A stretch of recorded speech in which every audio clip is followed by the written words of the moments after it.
And so at the point that we actually settle into thinking, I've got enough information now that I don't have to watch a video, read a book, listen to a person, go to a class, that I have now climbed this mountain to the point where I can actually feel comfortable with myself for just a few moments and not judging whether I'm getting it wrong or right, not judging whether I break through to cosmic consciousness, but just that I actually took the time or engaged myself, because what is time anyway, engage myself in this focus, and it becomes the gateway to eternity, or what we might want to call immortality. This is Spirit Gem. In today's episode, our host Paul Chek is talking with author and doctor of Chinese medicine, Dr. Roger Jahnke, and the topic of their conversation is the Immortals and Tao. This podcast would not be possible without you, our listeners, and also our premier sponsors, Bioptimizers, Paleo Valley, Wild Pastures, and Organifi. Keep listening to this episode for special offers and discounts from our sponsors, or visit the show notes page at paulchek.com/podcast. Hello, everybody. Welcome to Spirit Gem with Paul Chek and my guest, Roger Jahnke. Today, we're going to talk about the Immortals and the Tao. And because these issues get into mind, spirit, and soul, and you're speaking from a Taoist perspective, I thought you could start by sharing how you conceive of mind, spirit, and soul from the perspective that we're going to share in today in your own language, so that when people hear any of those words, they understand what exactly Roger's speaking about instead of inserting their own concept in there. Yeah, good. So I love that question. And mind, fascinating. So one of my favorite quotes ever, and I can't remember where it comes from, is basically the question, where in the world is the mind? And so, the average person thinks, well, I have a mind of my own, like all of that. On the other hand, however, it's almost impossible, if we look deeply enough into the nature of the world, from as much as we know so far from science, and reflecting on the shamanic traditions, including the ideals of Taoism, which is, originally just a shamanic tribal philosophy, opposed to a church or any kind of administrative organization.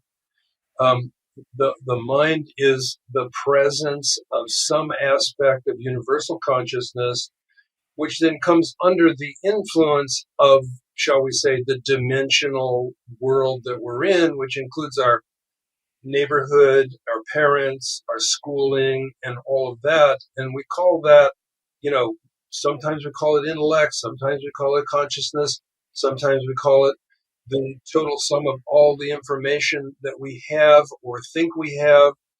And certainly our curiosity is like the foundation of this amazing aspect of ourself. And we can say things like, well, may I share my point of view?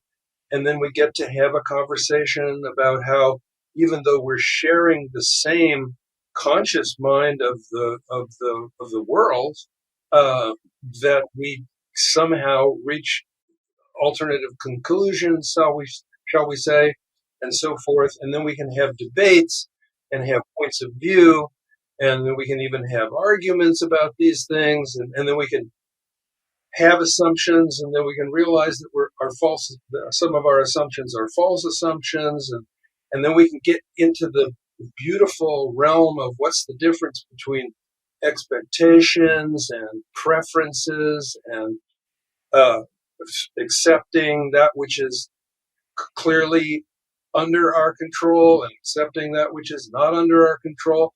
All of those things happen through consciousness, perception, perspective, and so forth. And then, of course, we can ask the question, how cultivated are you from the position of mind?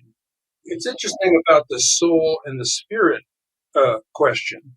because in many of the, shall we say, indigenous and some of the speculation in modern time based on science and physics and neurology and timelessness and quantum entanglement and so forth, all look at the idea that there's something beyond the personal consciousness, Mm-hmm. and that is either the spirit and the soul, or the spirit and the soul somehow being one thing. I think it's very confusing to people about the difference between the spirit and the soul. I would say, just like the heart is the relationship between the yin and the yang, the soul is kind of like the relationship between the personal self and the transition to the spiritual self.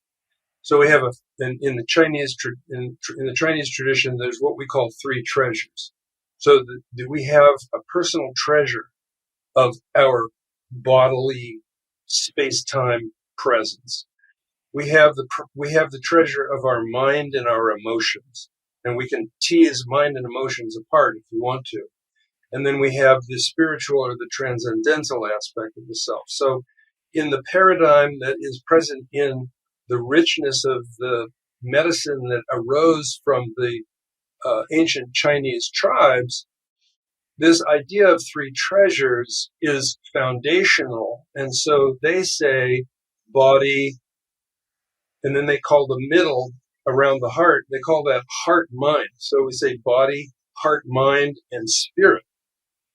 And so in my parlance, I would say that the personal awareness or the personality is one part of our personal self, and then the soul is another part of our personal self, and the spirit is the aspect of ourself which is timeless, transcendental, within reach to an extent, but very, very much less. If we put it on a scale, we would say personal biases under the influence of the assumptions of the people in the world that we respect. Then I'd move up to moderating assumptions by becoming more curious and investigating more and learning more. And then I would go to, by shifting our out of our false assumptions and having personal revelations, we move into a relationship with a higher, more easily accessible relationship with what we would call the soul, which then opens a portal to the influx of the marvel of the transcendental, divine aspect of ourself all the way into the body. Yeah. The Chek Institute is thrilled to introduce the brand new second edition of the highly acclaimed Holistic Lifestyle Coaching Level 1 online program, also known as HLC1. HLC1 has been at the forefront of holistic health education for decades, and now the online course has been extensively revamped for a brand new learning experience. This course covers all the important essentials for adopting a healthy, holistic lifestyle using the 6 Chek Foundation principles and the 4-doctor approach developed by Paul Chek. Whether you do this for yourself, your family, or to help your clients achieve their goals, this is a personalized approach to adopting a holistic lifestyle. The course guides you through from assessing where you are now and identifying your goals and motivation, to showing you the most important steps you need to take and the order to take them as you progress along the path to optimal health and well-being. Presented by key members of the Chek faculty, as well as Paul himself, HLC1 is all online, so you can learn at your own pace, in your own space. Enroll now in the Chek Institute's Holistic Lifestyle Coaching Level 1 online program and take the first step towards becoming the healthiest version of yourself. Go to chek.group/HLC1 to learn more and register now. That's chek.group/HLC and the number 1. When you get to issues of soul, spirit, mind, having studied all the world religions and many, many other philosophies and systems, I think when I look at them all, in some way they're all maybe using different labels, but talking about the same things. Yes. So it's kind of like, how many ways can you slice an onion? Well, guess what? It's still onion. Exactly. Someone takes 3 layers off and says, oh, that's the soul. And the one above it's the mind. That's not part of the soul. And the one above that, that's the spirit. And the one below the first 3, that's the physical body. So you can look at the Kabbalistic tradition. You can look at the Christian tradition. You can look at the Sufi tradition. And some of them go 1 layer of the onion at a time. Some take big chunks. Like you got a 7 chakra system in Hinduism, but you got 3 dantians in Taoism. But for me, the way I contextualize these things is spirit is intelligent energy, and it is the flow of energy and information. So it's the active principle of the soul. Soul is that which is having the experience. It is the receptive feminine principle. So the way I define this to people is I use the analogy of a shaman's drum. If you hold a shaman's drum, it's got a body, it's got a skin, it's got a membrane. And that membrane functions kind of like our brain. The membrane is the barrier that separates the order of spirit, the invisible realm of spirit, or the guiding intelligence, from the realm of physical manifestation and experience for the soul. And when a shaman plays a drum, or anyone plays a drum, something's guiding them and telling them what rhythm to play. And the drumstick hits the drum, and the soul has the experience of the vibration, and the membrane resonates, and it mirrors back to us what the spirit is guiding the shaman to do with the drumstick. And so spirit and soul become like 2 halves of a coin. Neither has any currency without each other. Soul without spirit is an empty concept because there's nothing to experience. And the flow of energy and information without a vehicle of experience is really a mute concept, because there would be nothing to have an experience. And so mind is really what's making value statements about what's happening between these 2. And body is the crystallization of the consciousness of spirit that ultimately creates the drum and the drum skin, so that spirit has something to play with. And I think that what we see in that structure is that source as implicate, source as spirit, source as the invisible, the guiding intelligence, the entelechy, is mirroring itself in the physical realms and ensouling itself. And so, a simple word for God's soul would be nature, and God's spirit would be the flow of energy and information that makes nature dance. And mind would be what is observing it all and learning from it all. And soul has this capacity for memory.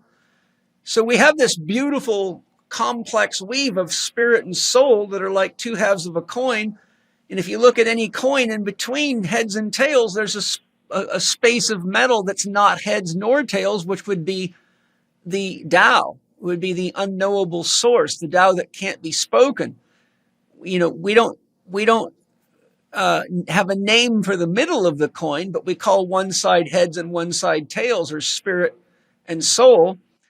And so I think that there's this magical mystery of perpetual manifestation in which the Tao is dreaming itself. The unspoken Tao gives us the gift of the spoken Tao, so we can see the invisible and realize who and what we are, because as above, so below, here we all are, right? So for me, that's how I contextualize from sort of a multicultural perspective, including a scientific perspective, to say the same thing that you just shared from a Taoist perspective. Yeah, amen, amen. So that takes us to the concept of immortality, which is really interesting.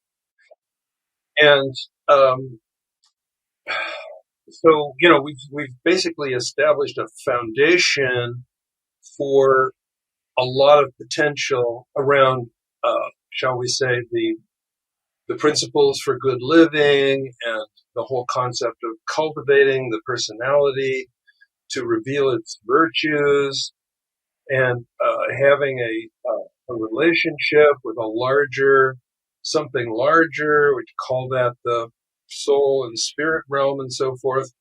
So then we come to this very, very present concept in Chinese view, and it actually lives right next to the thing that we call longevity.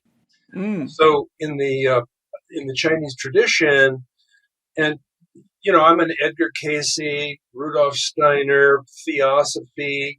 Got that whole foundation. Had numerous Native American teachers. But the point that we're getting at here is that in the tribal or indigenous or shamanic tradition of the Chinese tribes, the concepts go from, on a scale, and you're going to be very familiar with this scale, to not being well, sick, being relatively well, being well, and then from that it goes up to longevity. So sick and well, and then especially well in longevity. And it's interesting, the definition of longevity in China isn't that you stay alive for a long time. The point is that you stay alive for a longer time to have more experiences so that you become more wise, so that as you transcend into the timeless, following the local space-time experience of living in this body, in this realm, that no matter where you go after that, that you will have the, shall we say, a more profound influence on the Earth people because of the fact that you were an Earth person who actually cultivated yourself to the extent that you understand the potential virtues of Earth people and the people who cultivate and sustain the planet that we live on. And so longevity isn't live long for the purpose of just living longer and going to more parties and collecting more stuff, but that actually longevity is about wisdom. Hi, everybody. I am so excited to tell you about Wild Pasture's amazing meat delivery service. They have beef, chicken, pork, and wild-caught fish. My family and I have been enjoying their meat for quite some time now, and I just couldn't wait to tell you about it any longer. We had an amazing barbecue this weekend, and I'm still high off the meat. And they use a whole network of regenerative farms, which means that you're getting a different ecosystem from each farm, which means a different nutritional profile, which means nutritional diversity, which means health and vitality, which is exactly what we need right now in the world for ourselves and our families so we can all make a difference in the world. And Matt Smith's going to tell us more about this amazing company, Wild Pastures, about their offering and how you can get it. Thank you, Matt.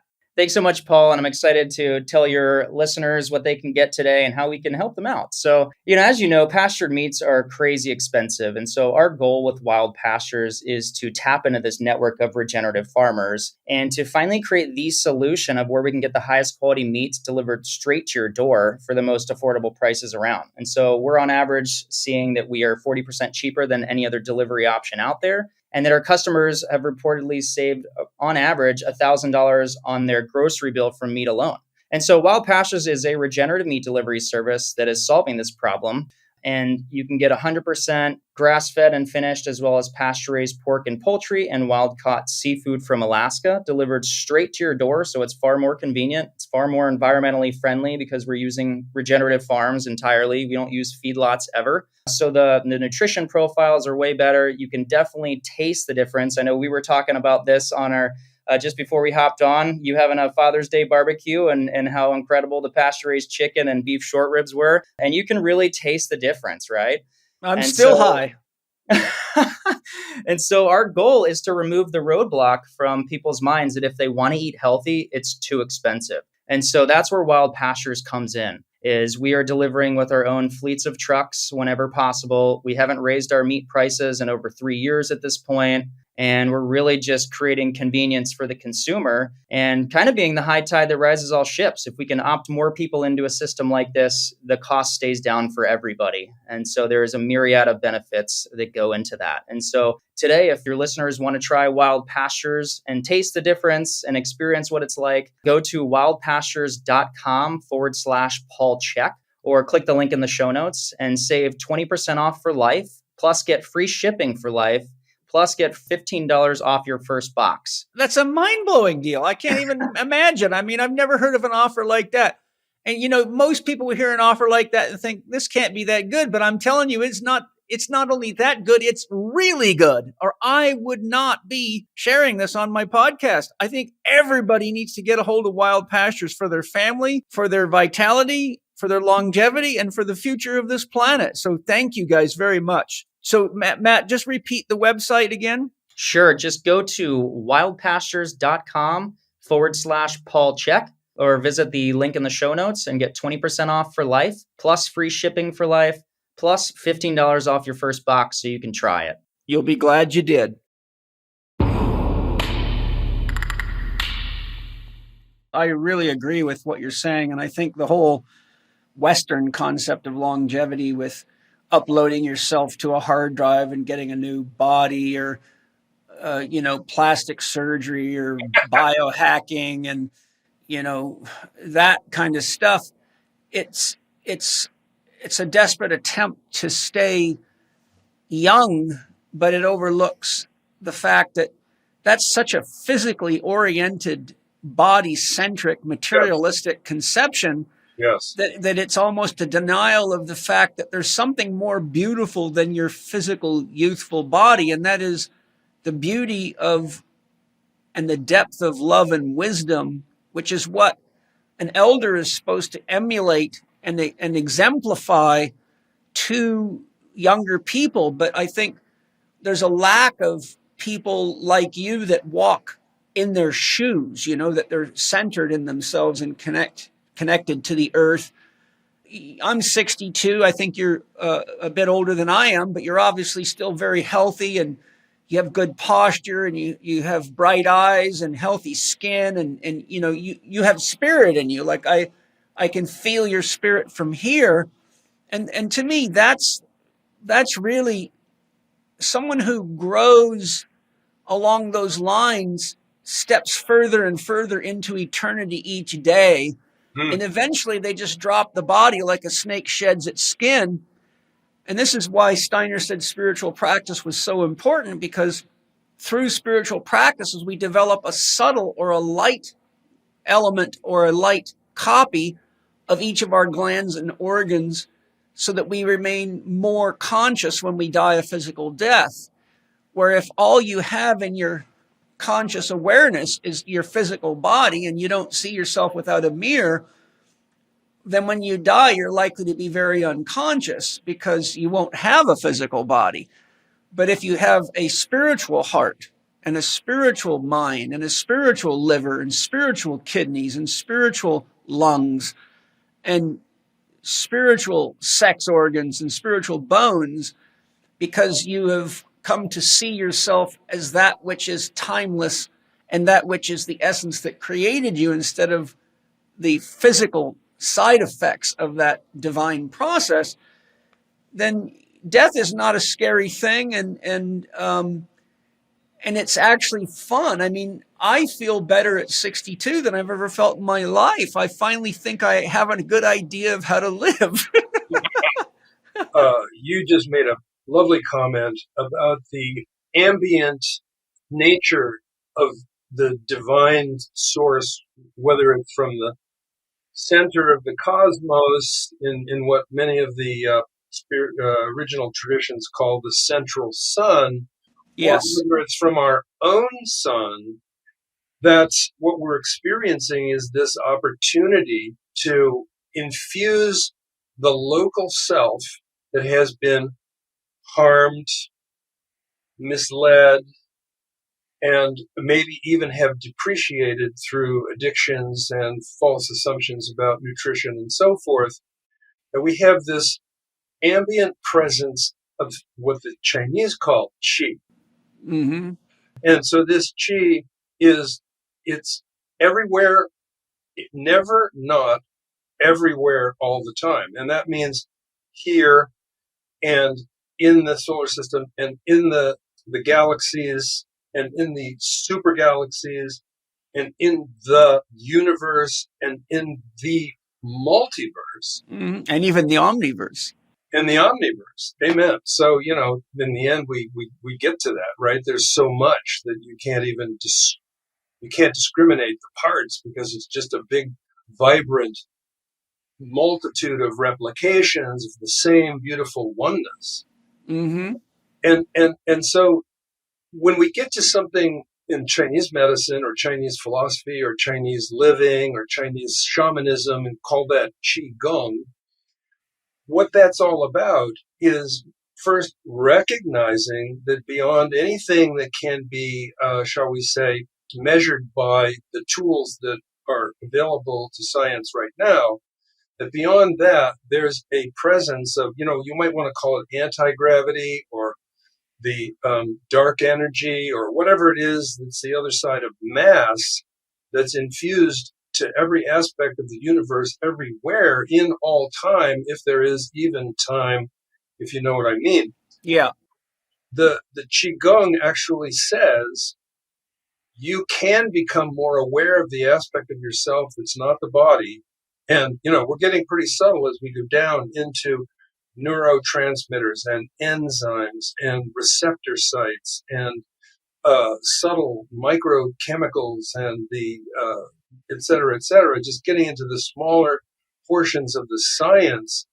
We also have this beautiful opportunity to not have to understand all of that science, to be able to have a personal, direct experience of this universal or divine or ambient presence throughout the entire cosmos within our own being, and actually, as you were saying earlier, spiritizing the organs and the glands and the chakras or the energy centers through purposeful practice. And isn't it interesting that purposeful practice, it is not complex? No, it is not. That's why I put my zone exercises together and spent 3 years with Master Fong Ha, because I saw a lot of people doing traditional Tai Chi had become so fixated on, is my hand in the right position? So they're always mentalizing it. And I worked with a number of Tai Chi masters that had health problems and injuries. And I realized these guys too are actually still too in their head compared to where I would like them to get for their own health and vitality. Yeah. But the point you're making is, like, you look at most Qigong movements, as you know, they're very simple. And I think that's so important for today, when people are so caught in their head that they shouldn't have to have a guidebook to have to remember a technique.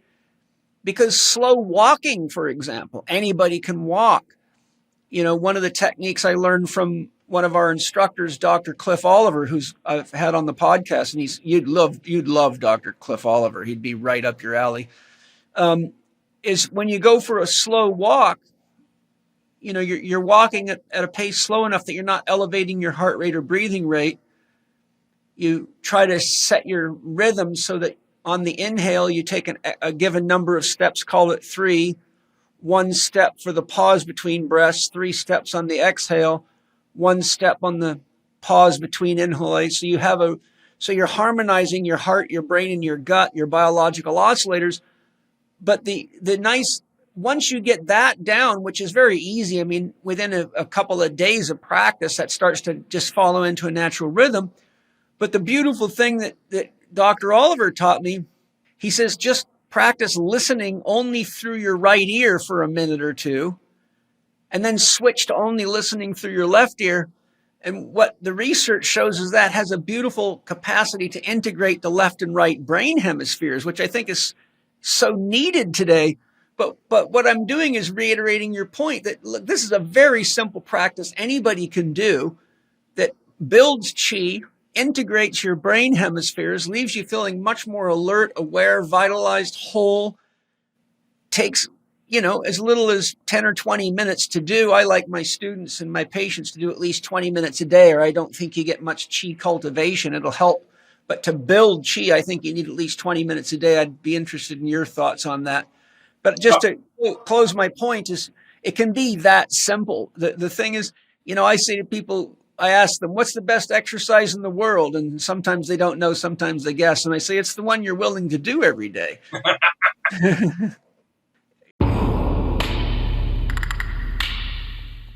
Enzymes are one of the most important things we can use to supplement our diet. Very few people have normal levels of digestive enzymes. It's extremely common to be digestive enzyme deficient because so many people are eating cooked foods, processed foods, packaged foods, etc. The best digestive enzymes I've ever found are Masszymes by Bioptimizers. And one of the things I like about them is not only are they the most advanced technology for how they're produced, the science behind them, but I take them on an empty stomach every morning and every night as proteolytic enzymes to help clean my body. So I've got Wade here, who's the formulator of these enzymes, to tell us how do they work as digestive and proteolytic enzymes, because today I think we really need to be supplementing with high quality enzymes. So Wade, what's unique about Masszymes?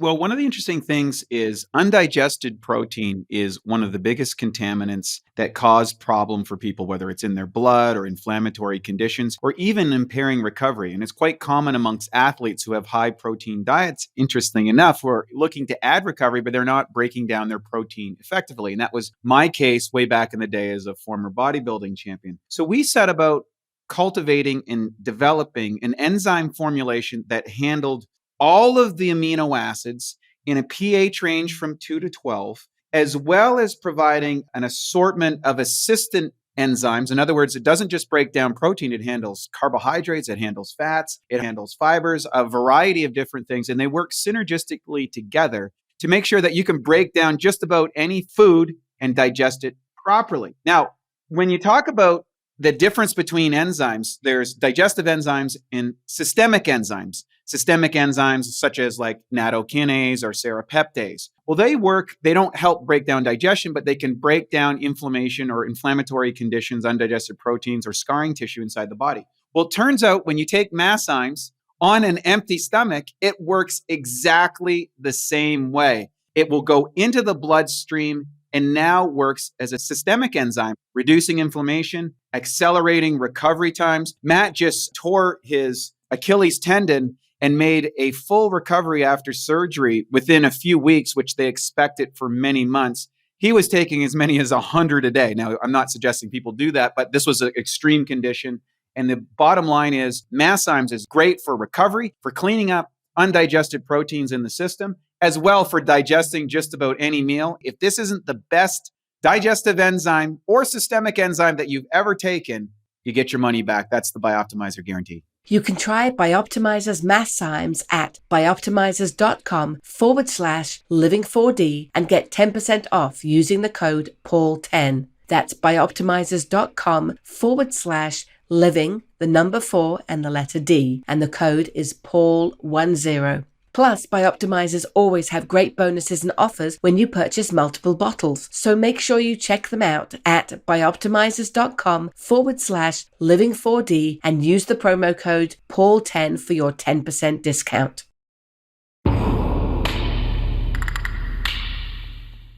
So, Roger, having heard what I just shared, what do you feel the best way to cultivate chi is? Yeah, so we've been talking about it already, of course, and that is all the things. So the sleep, the nutrition, and so forth, even the supplementation, and then getting into like, well, what's the difference between supplementation and actually direct access to those same resources through nutrition, all that stuff. That's the foundation, and that's for the body. And so the concept of Qigong isn't to just exercise the body, it's to exercise the three treasures, the body and everything about the physiology and the functionality and the metabolism and so forth.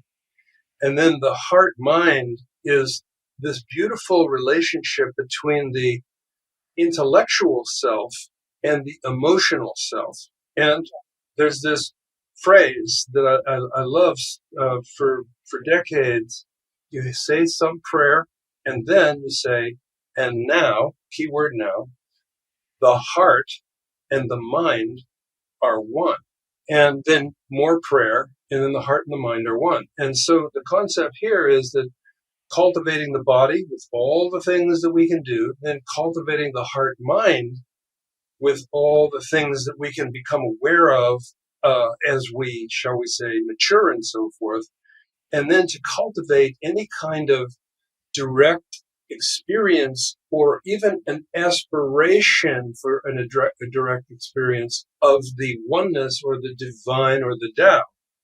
And so to accomplish that, this whole concept of having we'll call it a practice that is intent upon cultivating these three treasures, and then to look at, well, what makes up the practice, which we call it 4 dimensions or 4 baskets of practice: body practice, breath practice, mind focusing practice, and self-applied massage. Is a very practical application that tops the whole thing off. And so the operational features of Qigong are those 4 baskets. There are Qigong practices that actually implement the body practice, breath practice. The body practice is the movement and the posture, of course. So the body practice, the breath practice, the mind practice, and the massage practice are all woven into one practice. Or as one deepens into the whole thing, they say, well, I want to focus on the body today, so I'm going to kind of jam it up, and or I'm going to focus on using the 4 baskets of practice to cultivate my divinity or my sense of unity, which the Chinese call Wu Ji. Wu means something that's so full that it can only be perceived as being completely empty, and Ji means something like the largest one there is. So Wu Ji is this amazingly beautiful phrase that basically reflects on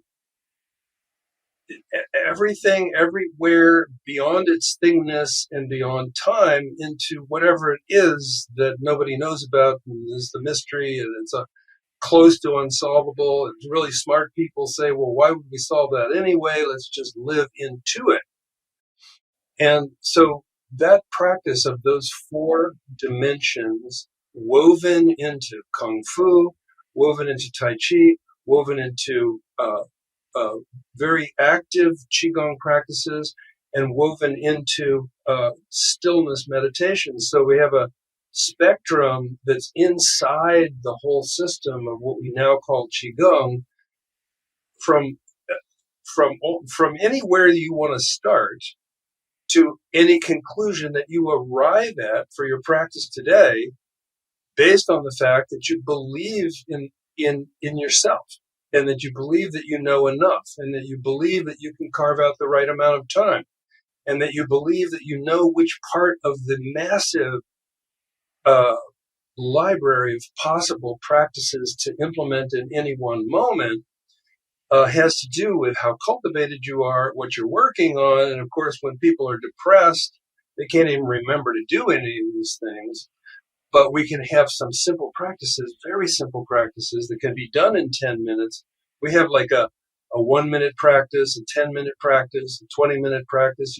And, if you look at the Tarot, there's this beautiful picture of, it's the magician who's standing in front of a table upon which all of these beautiful tools of marvel and magic and mystery are laid out before that guy in that card. And we are him, of course, And so at the point that we actually settle into thinking, I've got enough information now that I don't have to watch a video, read a book, listen to a person, go to a class, that I have now climbed this mountain to the point where I can actually feel comfortable with myself Yes. for just a few moments and not judging whether I'm getting it wrong or right, not judging whether I break through to cosmic consciousness, but just that I actually took the time or engaged myself, because what is time anyway, engaged myself in this focus. And it becomes the gateway to eternity, or what we might want to call immortality. What many people don't catch when they're looking at that card and that table is that only half the table is in the image. And the significance of that is that the spirit realm is invisible, and alchemy is inherently fused into tarot, and a table is a place of action. And so if we go to Rumi, he says, beyond judgment, there's a field. I'll meet you there. Well, that field is beyond judgment, therefore it cannot be described. That would be the eternal Tao, the unnameable Tao. And from an alchemical perspective, the four legs of a table are earth, water, fire, and air. And fire and air are volatile elements which move the non-volatile elements or the passive elements of earth and water. They're the creative force. So air relates to mind and fire relates to spirit. And that's what animates the water of our body and the physical aspects of our body and nature. So there you see that the magician's pointing as above, which is the spirit realm, so below, and half the table's missing. And that's the part of the table that he's pointing to is coming from above, and down below is where we're actually getting to witness what we're creating with the use of and the power of our spirit and our mind. Yeah.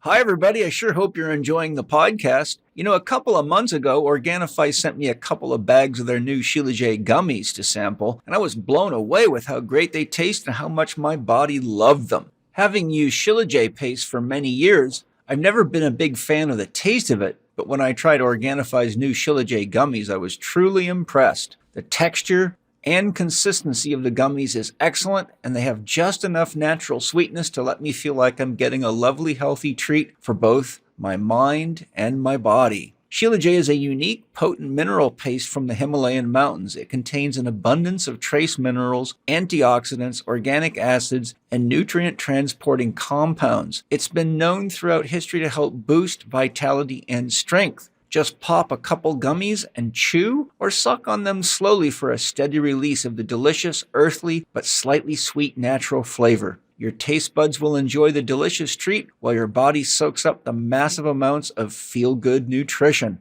Rich in fulvic acid, humic acid, vitamins, enzymes, bioflavonoids, antioxidants, metabolites, and over 40 trace minerals, Shilajit gummies can help support energy production, support performance and recovery, support healthy muscles, promote collagen synthesis, support healthy hormone levels, increase cellular energy, decrease fatigue, and promote heart health. I absolutely love Organifi's Shilajit gummies and went through 2 bags in no time because my body craved them so much. I reached out to Organifi to get more right away, and I bet you will too. To get your 20% off for Living 4D listeners on your Shilajit gummies, go to Organifi, organifi.com/CHEK20. On checkout, use the promo code capital C, capital H, capital E, capital K 20. That's Chek 20 on checkout to get your 20% discount on your awesome Shilajit gummies. I honestly love these things. I know you're going to be just amazed with how great they taste and how good they feel.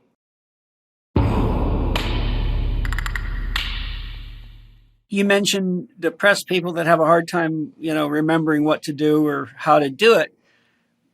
What rose up in me is a very simple practice for anybody that's depressed is when you're brushing your teeth, say, I'm brushing my teeth, and observe and be present with the fact that you're brushing your teeth. And when you're taking a shower, I'm having a shower. And then describe what you're feeling. Oh, this warm water feels so good. It's soothing me. Or, I love the feel of the soap bubbles. And, when you're drying yourself off, I'm drying myself off. And so I think why something like that is important is because at the essence of spiritual development, spirituality is first a conscious willingness to participate. And if someone's depressed, it's easy to kind of fall into victim mentality, or my life would be better if I only had more of this or more of that. And then, I forgot to do my Tai Chi. I forgot to eat my vitamins or whatever.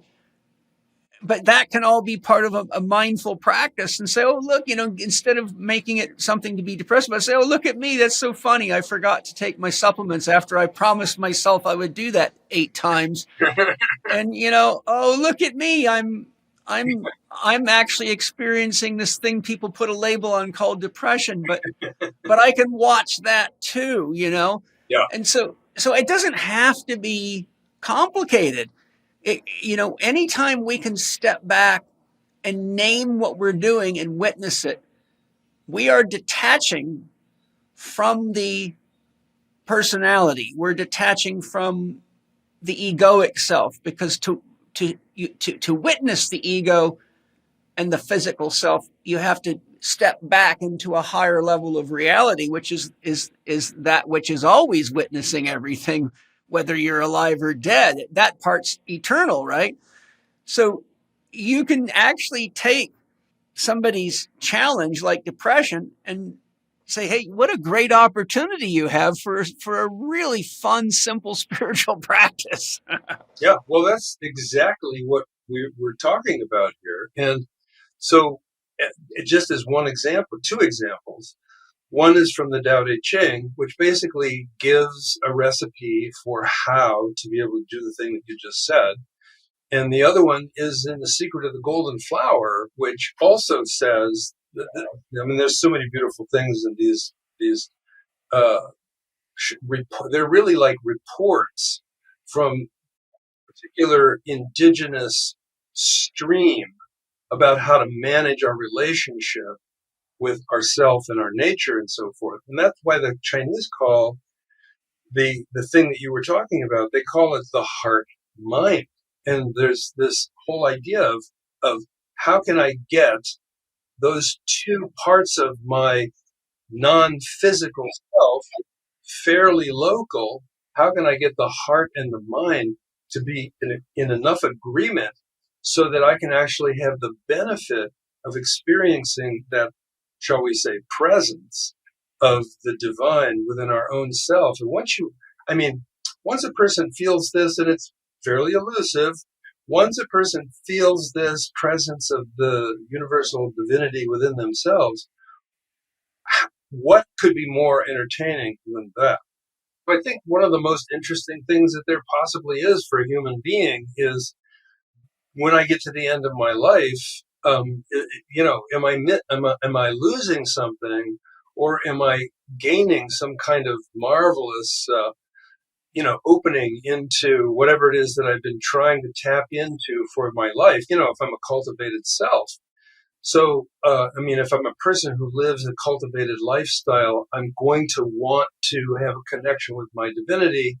And so I will do these practices and so forth. And then when I get to the end of it, I will be as conscious as possible and as fearless as possible.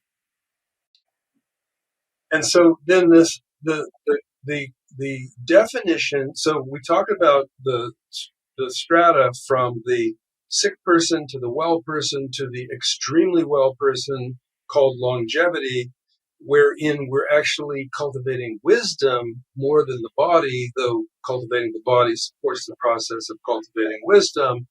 And then the final aspect is an immortal.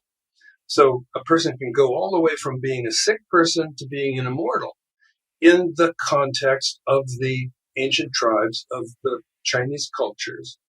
But there's an interesting split, and that is that one sort of point of view says that you only live once, and then you migrate into a kind of an ancestor's realm. And the other one is that you have a multiplicity of experiences that go on and that seem like they're contained in time, but they're not really. It's just like whatever the stream of dharma karma is as you lose your life. And so in both cases, we don't really care. I mean, I don't care because I've got my own personal view about that. It falls pretty close to the middle. In other words, I do think that there's an aspect of myself that remains as an energy field within the field of the realm that I experience space-time in. And I'm not just going to hang there. I'm going to the big, wow, what's on the other side of everything version of how the world works. And so one of the great one-liners about about immortality is from one of these philosophers from China, and I'm paraphrasing, that at essence, immortality is nothing but the awareness which can occur when the personality is not distracting us. That's the definition of immortality. So a person who's alive can be an immortal, but you're probably going to not hang out with a lot of people. You're not going to have a lot of debates or arguments. You're going to be focusing on this thing that we've been talking about, which is easy to talk about and hard to do, quieting down, presencing, and so forth.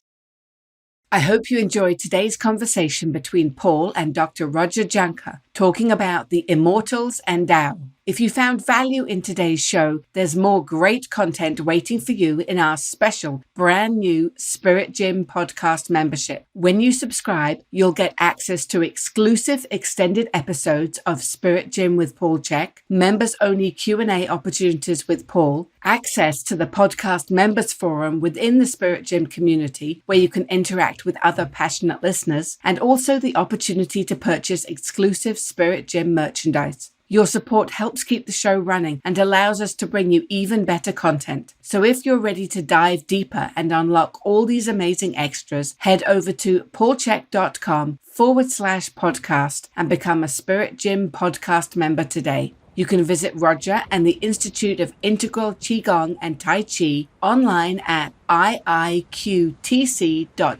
That's iiqtc.org. His two books, The Healer Within and The Healing Promise of Qi, are both available from Amazon.com and all good bookstores. Dr. Jahnke is offering listeners free membership to the Tai Chi and Qigong Way. Visit iiqtc.org/member to subscribe. He also has a number of excellent training programs, such as the Healer Within Medical Qigong video program, which you can get by going to bit.ly/Jahnke Qigong. That's bit.ly/JAHNKEQIGONG, or his IIQTC Student Breath Medicine course. Visit bit.ly/Student Breath Medicine. That's bit.ly/Student Breath Medicine. You can follow him on Instagram at Tai Chi Qigong and at Dr. Jahnke, or join their Facebook group at facebook.com/groups/Tai Chi Qigong Way. For more of the resources mentioned in this episode, please visit the show notes page at paulchek.com/podcast. You can also find details on the special offers from our premier sponsors, Bioptimizers, Paleo Valley, Wild Pastures, and Organifi, as well as links to Paul's social media, his YouTube channels, and his blog. And finally, if you enjoyed today's episode, please consider leaving us a 5-star rating and a warm review on the podcast platform of your choice. This podcast is available on Apple Podcasts, Spotify, Amazon Music, Audible, and YouTube.